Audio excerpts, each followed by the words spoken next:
రాజన్న సిరిసిల్ల జిల్లా కోనరావుపేట మండల కేంద్రంలో ఆదివారం సిపిఎం పార్టీ ఆధ్వర్యంలో కామ్రేడ్ పుచ్చలపల్లి సుందరయ్య 39వ వర్ధంతి కార్యక్రమం నిర్వహించి నివాళులర్పించారు.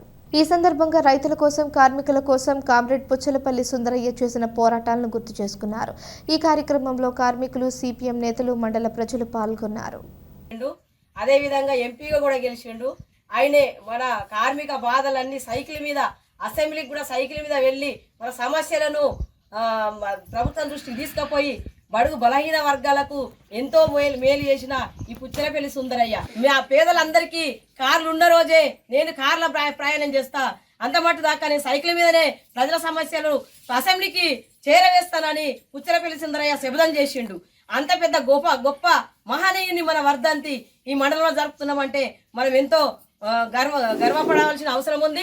ఎందుకంటే విద్యార్థులు, యువత మేలుకొని పుచ్చలపల్లి సుందరయ్య ఆశయాల మేరకు మనం పనిచేయాలని మనం కోరుకుంటూ, కింది స్థాయి కార్మికులకు కూడు గుడ్డు అన్ని కావాలని ఆయన అన్నిటికీ త్యాగం చేసిన పుచ్చలపల్లి సుందరయ్యను మనం అందరినీ ఆదర్శంగా తీసుకోవాలని ప్రభుత్వం పుచ్చలపల్లి సుందరయ్య అతని వర్ధంతులు, జయంతులు అధికారికంగా జరపాలని మేము ఈరోజు ఈ వర్ధంతి సందర్భంగా కోనరావుపేట మండలం నుండి విజ్ఞప్తి చేస్తా ఉన్నాం. CPM party